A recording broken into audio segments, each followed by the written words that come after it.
Hello. Hello, good morning, and welcome to this Dawn Busters Taste Challenge, although it still looks like nighttime to me. 5:44 a.m. Central Daylight Time. I have two Kentucky bourbon whiskeys. This is Daviess County. The trademark data shows that Daviess was introduced in 1936, Daviess County. Uh,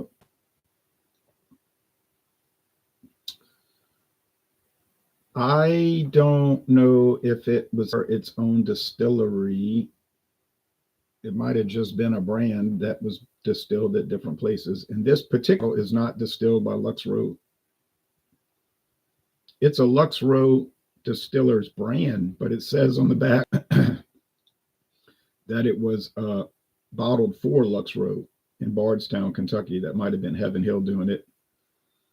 Could be Barton 1792 Distillery, also in Bardstown. Now, this thing will not focus. Let's see if it'll focus. Now I got this for $14.99 at Mathern's. They had it on discount. Great deal because it's like $39, $38 normally. So it's a magnificent discount. Nice embossed bottle, real cork. I better moisturize the cork. 96 proof. Ooh, 48% alcohol. Strong. A bit too strong for me, but it's not made for me. It's made for people that like stronger bourbon. Tight. Real cork. It's a blend of two mash bills. It's not a blend of bourbons. It's a blend of, they have two mash bills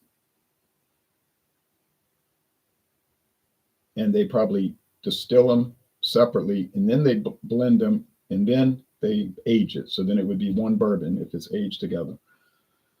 So it is straight bourbon. Now, Lux Row does have their own distillery these days. I don't know what their capacity is. They do give tours, but I don't think they're at the point now where they have enough capacity to really distill all of their stuff, which is Rebel, formerly Rebel Yell, until 2019. The Daviess County, I think there's a brand called Lux Row bourbon. You can look up their website and they show those different ones.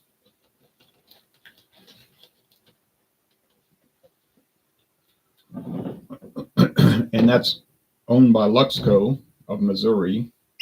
Their headquarters in St. Louis, Missouri. Look, real cork on this one too.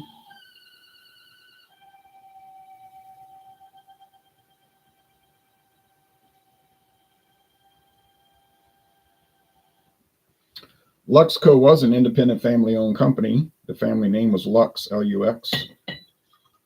And but they sold their company to MGP about 5 years ago. So it's all under the MGP Midwest Grain Products umbrella.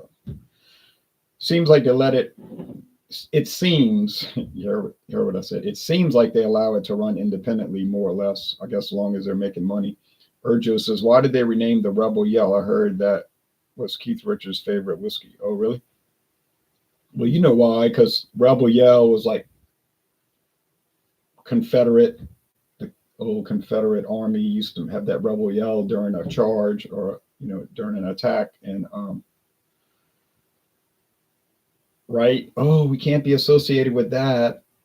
And even the old bottles used to have a Confederate soldier, like cavalry man on a horse with the sword, like holding the sword up. But the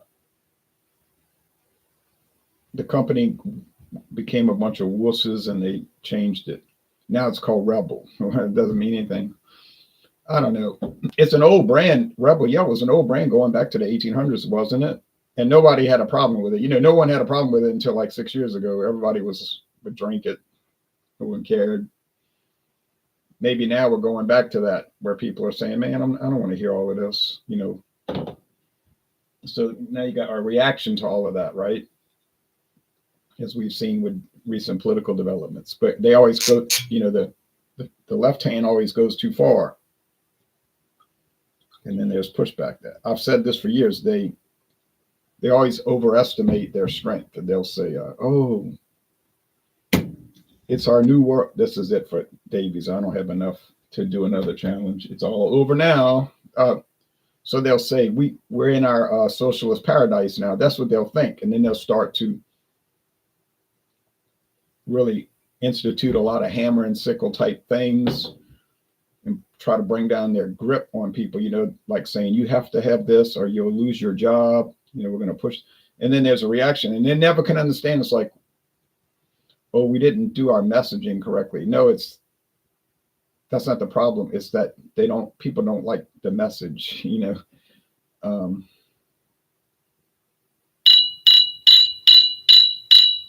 But anyway, back to these. You can see the one in my left hand is lighter. It's more golden. Well, maybe you could see that. This one is darker, more copper. Now they're both bourbon, so they're both aged in new charred oak barrels. Typically white oak, although that's not a regulation. If you read your regulations, it doesn't specify the type of oak. You can use any kind of oak you like, but it may come out nasty though. They've decided that the white oak tends to work better as far as flavor. It doesn't interfere with the flavor. But sometimes they'll finish them in like French oak or Mongolian oak, Japanese Sonara oak, just to give it a little touch. But you notice they usually don't age it for years in those other variants. They'll just finish it. Now in Louisiana, we have swamp oak or water oak. These are oak trees that get big, but they get pretty fast. They usually get rotted on the inside. They don't live too long. They have a bunch of beautiful ones at southeastern Louisiana, now. And people say, why are you cutting down the beautiful oak trees? University said, man, they were rotted, falling over, could kill somebody. And someone almost got killed in the French Quarter last year or 2 years. Like 11-year-old kid sitting on a park bench and a tree fell on them.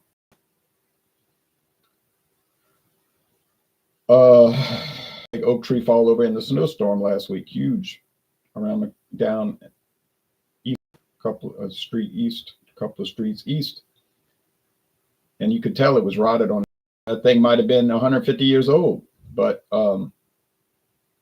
yeah. So, but anyway, here's the website. Corn has to be at least 51% corn. So we know one thing for sure. It's at least 51% corn or higher. Definitely is not lower. And they are wheat, rye, malt, and water. So it's got one mash bill that's high rye and the other one that's wheated or wheat. So it's an interesting idea. Like I said, we don't know who makes it, although we could kind of narrow that down. Considering the two big distillers in Bardstown are Barton 1792 Distillery, Heaven Hill. There aren't a lot of other choices. And it wouldn't be some little nano distillery because they wouldn't be able to, they're not going to do contract distilling for somebody. So they have mixed strength ideas here, a Boulevardier, bourbon Sazerac, a ginger mule. Then they got you click on start crafting, I'll tell you how to make it. Some other whiskeys they have, which is basically three. The one I have here, the blue label, the red label, and the white. Maroon more like, so aquamarine blue, red,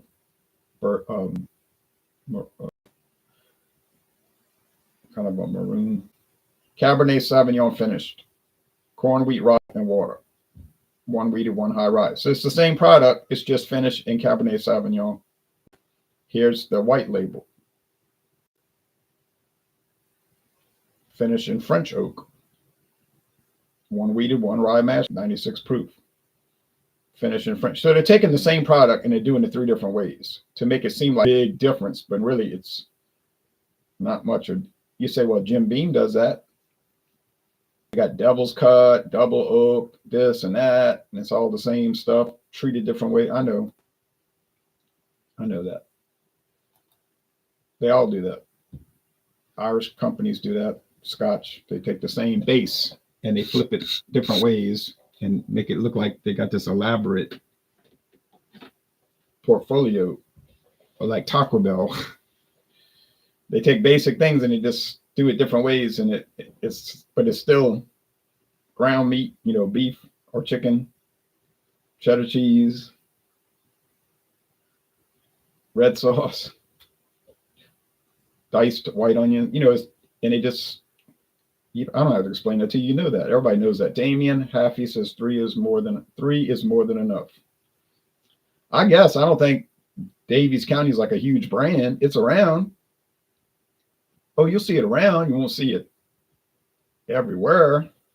It's not like Jim Beam, where it's in every liquor store in America, or Wild Turkey, that's in every liquor store in America. But you can find it. It's more like a specialty, above premium. We would call that above premium item. But like I said, I got it for a discount price. Now, why did they offer it for $14.99? I do not know.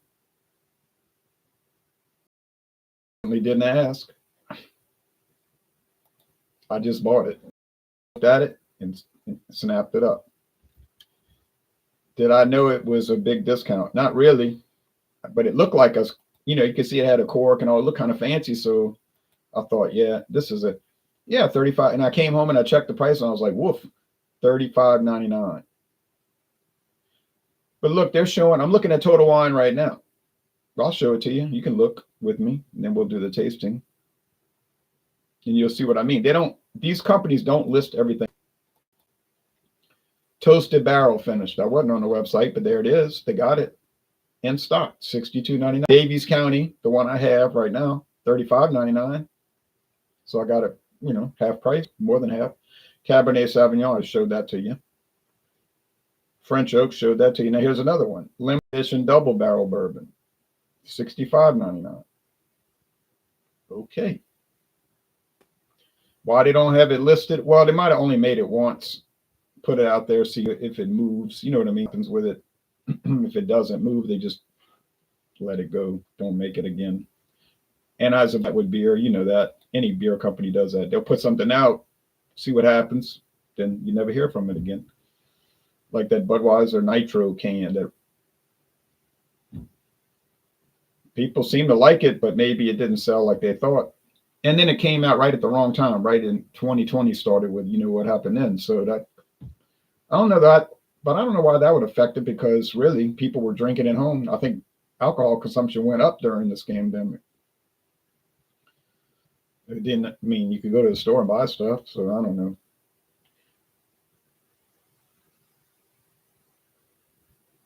Hey, Ron, says Wesley Alzheimer. Hey, Ron, I think Dave was spot on last night in that palates change over time. I used to really enjoy Lagunitas IPA, and in the recent months, it just didn't taste as great to me.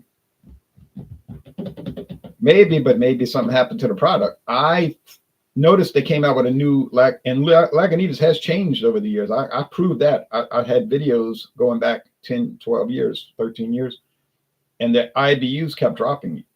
And then they really dropped low, and then they went up a little bit. So they have changed it, adjusted it, let's call it. Strong IBUs, lower, then really low, ridiculously low, and then it jumped up a little bit. It could have gotten some complaints. So it may not be your palate, maybe the product. But they have a new label out, and I wanted to get a 6-pack or a 12-pack just to, because I have like a little collage in one room in the house. You say, well, what about this room? Yeah, that's a collage too, but that's sports football game photos. But I have like different labels, carton labels from beer companies, and it's like a huge, looks like wallpaper. In fact, when you see it, you might think it is a wallpaper that you bought, like a beer themed wallpaper. And it is paper, and it's on the wall, but I made it. I just cut them out with scissors and I attach them to the wall. So you definitely drink more in the 2020 and 2021 period, says Urjo. I know. Still highly drinkable, in my opinion, though. Yeah. And I think if I get this new label, Lagunitas, probably be the same. We'll see. Time will tell. Have I noticed any great changes over the years with it? Not really. But I know the numbers I was looking at. I can read numbers. The number was different. ABV was still, I think, the same, 6 point, whatever it is, 6.2. Or is that Stone IPA? But it's similar. And then, or 6.5, huh? Yeah. But then that bitterness unit kept getting changed. Okay, enough talk.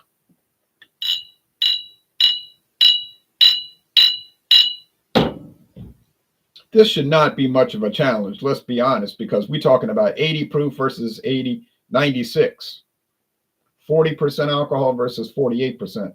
You should not confuse, I should not confuse those. And if I did, it would be inexcusable. Now, aroma is tricky. They both smell like corn. So that's, the aroma's not giving it away. And that is the case many times. You got to really get into the flavor. So, and it is a taste challenge, not a smell challenge.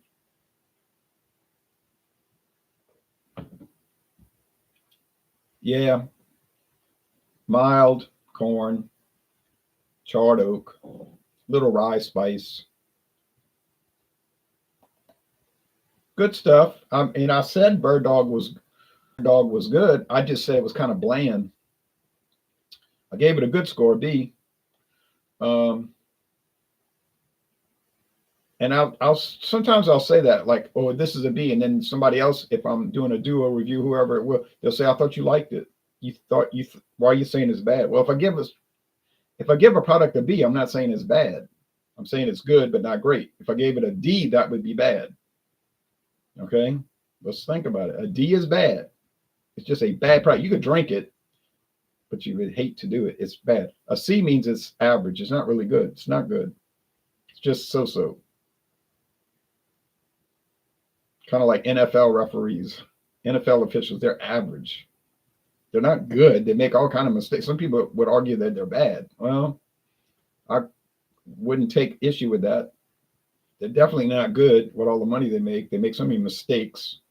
Some people think they're in on it, like they're corrupt. I don't know about that. I don't have any proof of that, but they do terrible. They do an average job, I guess you could say that.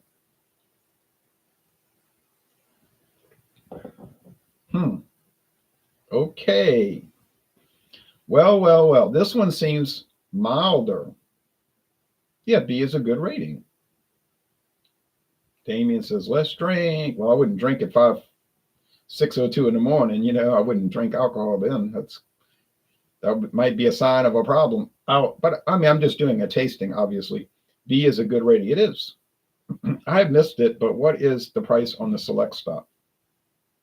Oh, yeah, I didn't mention that. I paid $10. So both of these I got on discount. Just openly admit that. I don't try to hide that. I'm not going to pretend like I paid $36 the regular price when I didn't. It was $14.99. I'm just admitting that. This was $10 at Walmart. Why? They were getting rid of it. That's why. That's $19.99. I checked some online liquor stores the other day. It was $19.99. You say that's just a regular price. I know. But it wasn't 10. I paid $10 plus tax. Now, I've had people accuse me, say, all you do is want to buy stuff on discount.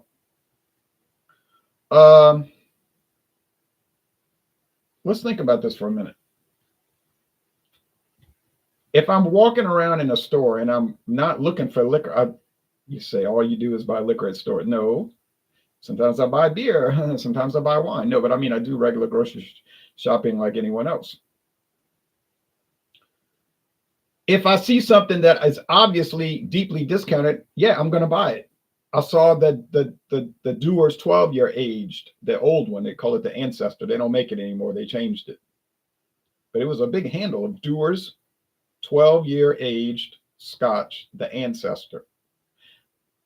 Total Wine & More got it for $48 if they still have it in stock. They probably do have it because it's only about 2 years ago that they changed it. $48.99 was the lowest price you could find it for. I'm talking about the handle. And it was up, $48.99 and up. Well, this local store had it for $14.99. I don't know why they had it for $14.99. I know that's crazy. But I bought it. I'm not going to just pass it up because I'm worried about people say I only do bargain shopping. I bought it. And it's great. It is really an A product. I found Gibson's Finest Rare, which is rare around here, handle, cork, real cork, real wooden cap, no twist cap, glass bottle, embossed, beautiful bottle. I was checking Canadian prices like $50, $60, between 50 and $60 for the handle. You might find it somewhere cheaper in the United States. I do not know. I found it for $9.99. Did I know anything about it? Nope. Didn't know a thing about it. I might have heard of it. Maybe I had heard of Gibson's something. I said $9.99. Naturally, I bought it. So if I keep seeing these deals, yeah, I'm gonna keep buying them.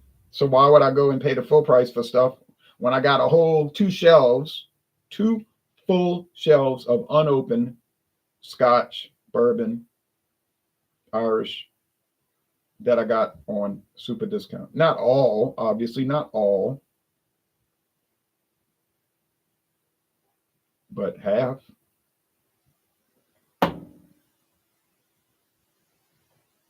Yeah, water and coffee. I drank 3 cups of coffee today. Good stuff. Medium roast. Private label, Winn-Dixie brand, Southern Grocers. They don't have a coffee mill. Walmart medium roast, their great value medium roast is good stuff too. They don't have a coffee mill. But the 2 largest coffee mills in the United States are in New Orleans, Louisiana, in the eastern part of the city, east of the Industrial Canal. They're owned by Folgers. Check the Folgers website if you think I'm making it up, Folgers.com.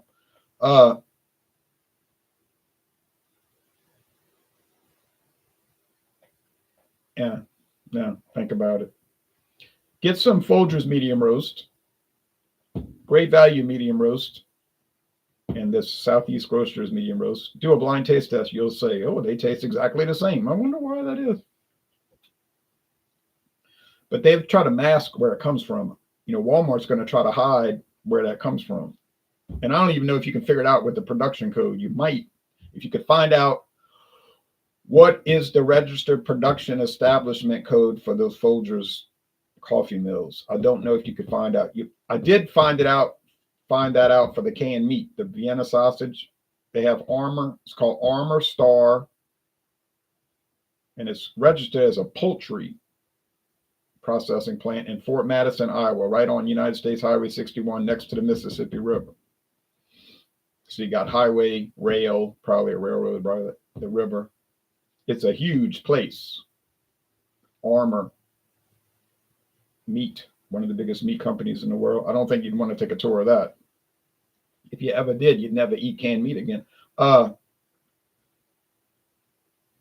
It's got a production. It has to have a production code because they have to track it in case there's something wrong with it and they have to do a recall. But if you look at the bottom of the can, it's got the same exact establishment code as your Great Value, Always Save, whoever make, these store brand, whatever they make. Brian, I think Brian is a Southern company, but it's made in Iowa. I think Libby's. Now Libby's might have a different code, I'm thinking, but there's like, I checked like 6 different brands of Vienna sausage, and I knew there was something going on because they all taste exactly the same, and they all came from Fort Madison, Iowa. And I told people, do you honestly believe that Armor is making different recipes for these products? If you look at the back of the can, it's exactly the same ingredients. No, common sense will tell you they're not doing it. They're just stopping the production, changing the labels, and then they keep going. And then they say, now we're going to make Brian. Then they say, now Great Value. They make that. That's all they're doing. So why are you paying? That's why I try to tell people, why are you paying the full price for Folgers, which I'll admit is good? The best part of waking up is Folgers in your cup. But you can still drink it, but under the Great Value brand. I'm theorizing. You see, I'm making a theory that it's definitely made by a huge company, because the volume that Walmart has, Great Value is probably the biggest brand, or one of the biggest. It's not some mom and pop coffee company. I mean, this is just what do you think it is? Okay, I wish Pabst made bottles. Well, they do make bottles. Well, they have bottles made for them. They're not a brewer. They just own brands. I can get Pabst 12-pack of bottles right now at 7 o'clock when the store opens. I can get them. We get Pabst 12-ounce bottles commonly over here. May not be in your area. Can't get Schlitz bottles now. I can only get Schlitz in 12-ounce cans. We used to get the bottles, but I don't think they sold. Same thing with natural ice. I asked the Budweiser guy one time, Anheuser-Busch guy, I said, why y'all stop? Why? I can't find natural ice bottles anymore. He said, well, we took them off the shelf because they always went out of date. He said, we don't know why. People only wanted the cans. So that's what we sell. Makes sense. Busch Light, bottles all day long, 12-pack bottles. Busch Light, not Busch. They had Busch bottles, but they didn't sell. Cans. Louisiana is a can beer state because people do a lot of fishing. If you go to the parade, they don't care if you walk around with open container. Okay, I know it's technically illegal. If you go to New Orleans, it's technically illegal to walk around with an open container. And in the neighborhood, you might get stopped. I mean, the chances of that are minimal. But if you're on the parade route, so technically you're breaking the law. You're walking around at the parade drinking beer out of a can. No one's going to care. The cops are not going to care. As long as you're not acting out, you're being quiet, walking around sipping out the can. They don't care. Now, if you have a bottle, that's going to be a problem because bottles break. People use them as a weapon. So they're going to tell you, look, can't have the bottle. They might just pull it out of your hand and throw it in the trash. But the cans, that's never going to be a problem. Take care, gents. Off to work. Okay, Wellesley, you take care now. Yeah, I wish you had bottle Pabst also. All right.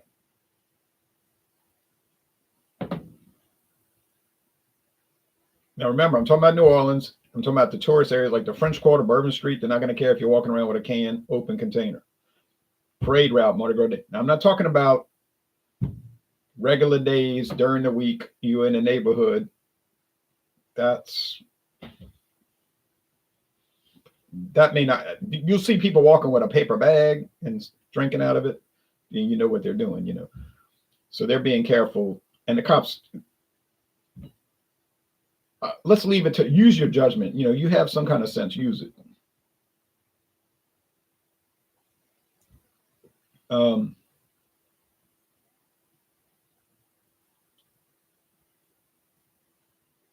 It's like Mardi Gras, the nudity and all. People think that's New Orleans people. It's really people from out of town, the girls with that flashing their shirt. They can get away with that on Bourbon Street, those 3 blocks. Some people think there's more allowed and they go to jail.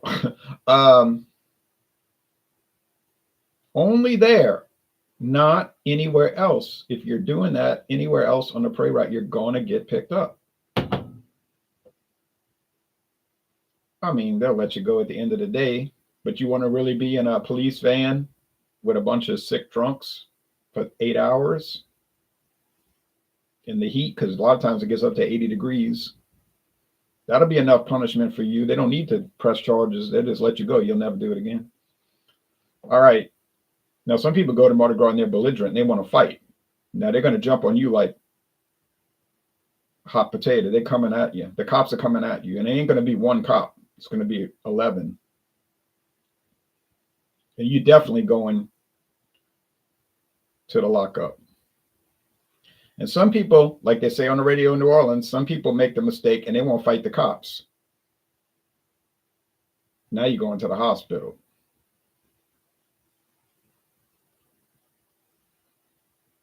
I'm just telling you, you're not going to fight one.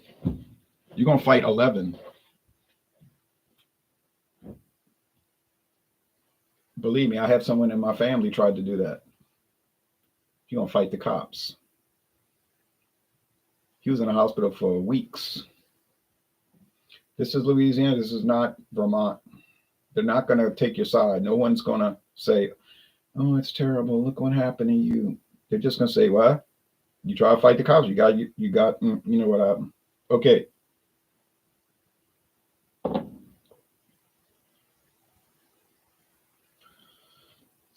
These are interesting. These two bourbons are very interesting. I'm sipping on them while I'm talking about all these things that are related in a way. But they're not that. I thought it would be a remarkable difference, and I'm saying it's really not. It's funny how these things work because you think, oh yeah, this one here, $36. This one's 20. It's going to be a wipeout, but it doesn't always work out that way. Huh? It's really funny. Like Karen says, funny. It's funny, but about the helicopter.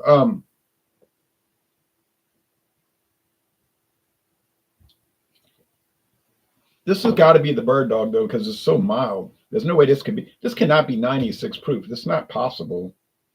Just the other one wasn't coming across so hot though. I thought it was going to just be on fire, but it wasn't. Maybe it mellowed in the bottle. I know that's not possible, but it seemed like it was hotter when I first tried it. Yeah, I got it right. Okay, but that puts me at 3-3. I got to go check my numbers, but I think 3 wins, 3 losses. No, I'm not proud of that. I'm not ashamed of it either because I told you when this started that the Bird Dog did not really stand out. The Bird Dog is like a mockingbird. It just mimics everything. Come on, camera. It mimics. It really does. It's like you drinking a bourbon, you sipping this bourbon, then you try another one, and it almost like it adopts. It's a chameleon. It's like Zelig, It becomes whatever it's around. All right. Anyway, so Bird Dog has got me a little perplexed, to say the least. I was really talking bad about it. I'm still sort of talking bad about it. Oh, they call this the Irish Setter bottle, by the way, because it's got a dog on it. I noticed that when I looked on distiller.com, the rating review site, they called it the Irish Setter bottle. But I'll admit, it's certainly done a lot better, really, than I thought. Look how dark it's gotten now when I turn the lamps on. But it's